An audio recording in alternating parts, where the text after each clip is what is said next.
I'm inciting you to sing behind your masks. I have a very vivid childhood memory, and I was catching a bus from the village in which I lived down to my grandmother's village, which was not very far away. It was only about half a mile down the hill, and it's so long ago that I can tell you how much it cost. It cost a penny halfpenny in old money. So there you are, that shows you. Dad will explain later what a penny halfpenny is. And we started down the hill, and you know, in Cornwall, they're very high hedges. And suddenly the bus came to a halt, and the bus driver jumped out and jumped over the hedge. And I thought, what's going on? And so I stood up, and I'm not sure I didn't stand on the seat to see what was going on. And this good bus driver had seen a sheep in the field that was on its back, a pregnant sheep, and sheep find it very difficult to right themselves if they're in that position. It's almost impossible for them. And so the bus driver had jumped over the hedge and turned the sheep up the right way. And thus, a Cornish bus driver became a temporary shepherd. Well, we have the imagery of shepherd today right at the heart of our gospel reading. Very vivid image, which is really something which is very dear to Christians and has been since the very beginning. If you go into the catacombs in Rome, where Christians worshipped in secret when it was very dangerous to worship in public, you'll find images, paintings of a shepherd with a sheep around his shoulders, and these allude to Jesus. They're not actually paintings of Jesus, because they were using a pagan symbol of a shepherd, and they would know, however, that it was referring to Jesus from this reading from John's Gospel. And it's one of those great moments which punctuates John's Gospel and is designed to take us on a journey. John uses the I am, the name of God, the divine name, to describe an aspect of who we are as Christians and how we relate to Jesus. And we have a sequence of them during this Easter season. We have one next week, but today, the Good Shepherd. And it's one, as I say, that's very dear to Christians. I think none of us would not have a touched heart in seeing those paintings or pictures or other representations of Jesus holding a lamb in his arm or with a lamb over his shoulder. It's a very powerful image, as I say. But actually, it's being used here in, I think, a very radical way, a radical and a subversive way. Why am I saying that? It's a picture which leads us to the wonderful thought of countryside and all that sort of thing, peace and harmony. But actually, just think of what Jesus is saying. I am the Good Shepherd. The Good Shepherd lays down his life for the sheep. It's self-giving, a self-giving of the shepherd. The hired hand, who is not the shepherd and doesn't own the sheep, sees the wolf coming and leaves the sheep and runs away. And the wolf snatches them and scatters them. So why am I calling this radical and subversive? Because surely Jesus is actually talking about the hired hands in regard to the Pharisees, who this part of the gospel is being addressed to. And at one level, that is certainly true. But Jesus is actually completely redefining the role of shepherds, because shepherds during his lifetime were not only pretty low in the pile as far as people were concerned, but they were also hired hands. They were hired hands. So he's changing the imagery, and he wants us to look at this image in a different way. So it's best to allow that negative comparison to hired hands to fade away, really, and be subsumed by the nobility of the redefined shepherd, who is the very guardian of our souls, who loves each one of us with a tender love. So he's leading us on a journey both here and in the other Gospels, where he uses the image of the shepherd, because he is redefining the interpretation of what a shepherd does. You'll remember that in the other Gospels, the shepherd leaves the 99 sheep and goes off to find the single sheep that has disappeared. Well, show me a shepherd that would actually do that. If there were danger in the air, it would be the most ridiculous thing to do. But what it does do for us is show us the radical nature of Jesus, who is the good shepherd.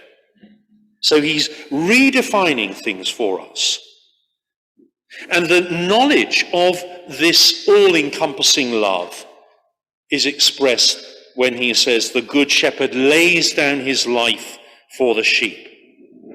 The all-encompassing love is displayed for each one of us, you and me, when Jesus hangs on the cross. He does that to reveal the fullness of love. And it's a reckless love, almost reckless, with no concern for self. It represents to each one of us just how much we're loved. But it's also an example to us of the way that we too are to love to the best of our ability without holding back. And sometimes that's difficult. We then have in that passage the reiteration of the first phrase, I am the good shepherd. And then there's a shift in the way that we're to look at this love. Because there is a mutuality about it, a growing together. I know my own and my own know me. And of course one sees this in nature.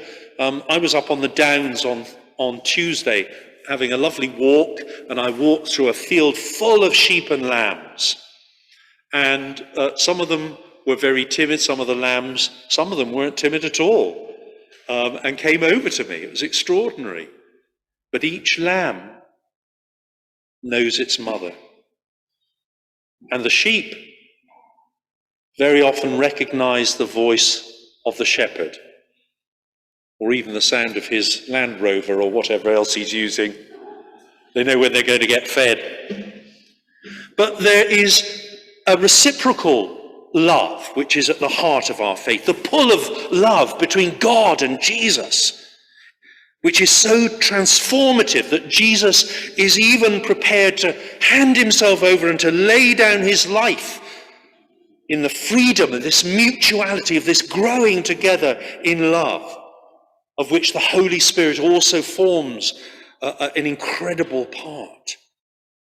So we then know of the self-giving love which is at the heart of all creation.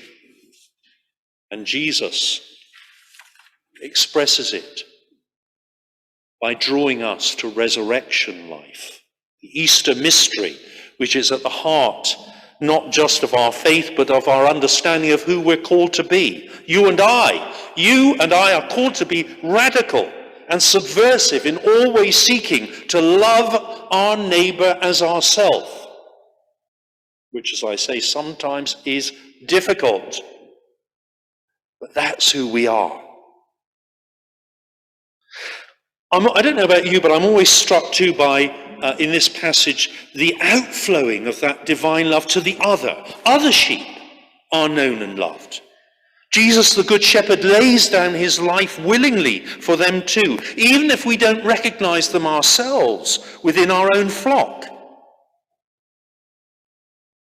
In other words, whilst we would love everyone to know the joy of our faith, and that is one of our primary roles in revealing it to other people, God, who is Father, Son, and Holy Spirit, is at work within humanity in other ways beyond our understanding, making that love known. Just before this passage from John's Gospel, Jesus has given sight to a blind man. It's one of those extraordinarily vivid accounts that John has. And I think this calls us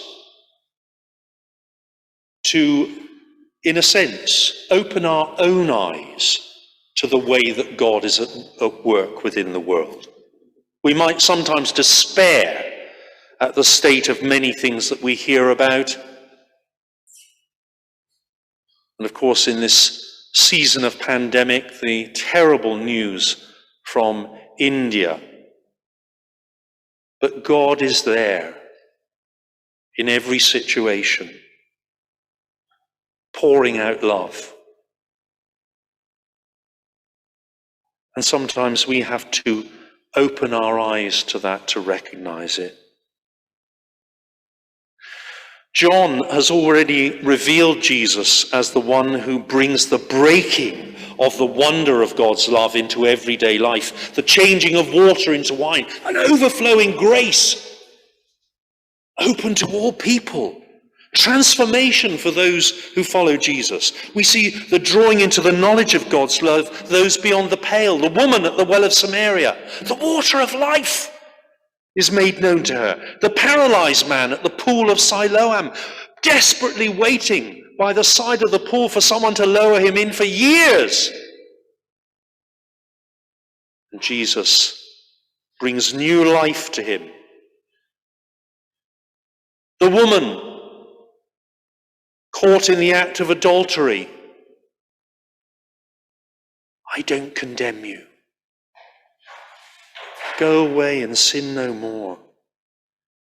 The sick, the damaged, the weary, people at the bottom of the pile, all are offered the fullness of life by the Good Shepherd who lays down his life for each and every one of us to draw us to the fullness of life itself, the resurrection life brought about through his giving of himself. And we too are called in our own ways to imitate him as shepherds to people that we come into contact with. We're called to raise up the lowly. We're called to challenge the rich and powerful. We're called to seek the lost. We're called even to turn the other cheek. And we're called to do all of this with the same reckless love which he shows for us. As I've said before, our society needs the Christian message and vision now as much as it has ever needed it. The helplessness that so many feel within society, the knock-on effects of this pandemic, the mental health issues, the abandonment of so many areas of public life by so many bodies and institutions, the huge number of women, men and children in need of the work of the Spirit within their lives, those caught in addiction, people dealing with mental health issues or the breakdown of relationships. Forget hierarchies in church and state. You and I are the people who are called to make a difference to the world, each in our own way. And if you say, well, I really can't. All I can do is pray. Pray! Pray! Pray! Prayer makes a difference. But each one of us, in following the Good Shepherd, has the capability of revealing the greatest message of hope for humanity. Christ. Christ, the Good Shepherd, who calls all people to know the fullness of their true dignity as the children of God.